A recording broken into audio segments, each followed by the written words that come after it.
វីដេអូមួយនេះខ្ញុំនឹងក្រុមនឹងខ្ញុំនឹងមកបង្ហាញពីសកម្មភាពដែលពួកយើងបានអនុវត្តជាមួយនឹង diffuse reflective sensor ក្នុងការអនុវត្តមួយនេះឲ្យតែត្រូវការចាំបាច់នោះគឺ diffuse reflective sensor នឹងឯង sensor នេះផងដែរគឺមាន function ធំៗ4ក្នុងនោះមាន on light on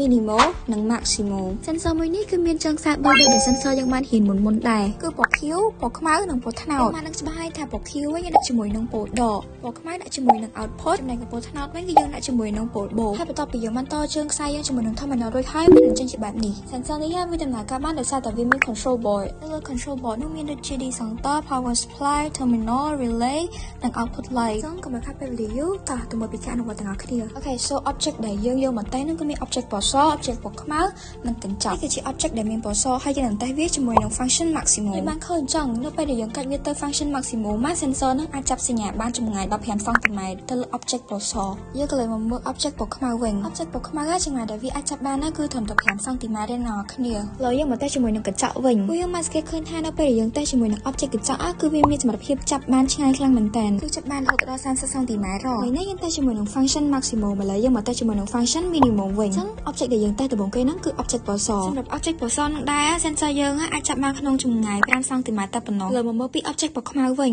បើថា object ពណ៌សទៅចាប់បានត្រឹម5 cm ចុះទៅរំ object ពណ៌ខ្មៅទៀតចាដូចដែលយើងបានឃើញអញ្ចឹងគឺ object ពណ៌ខ្មៅគឺវាមានសមត្ថភាពអាចចាប់បានក្នុងចម្ងាយត្រឹមតែ 0.5 cm ទេ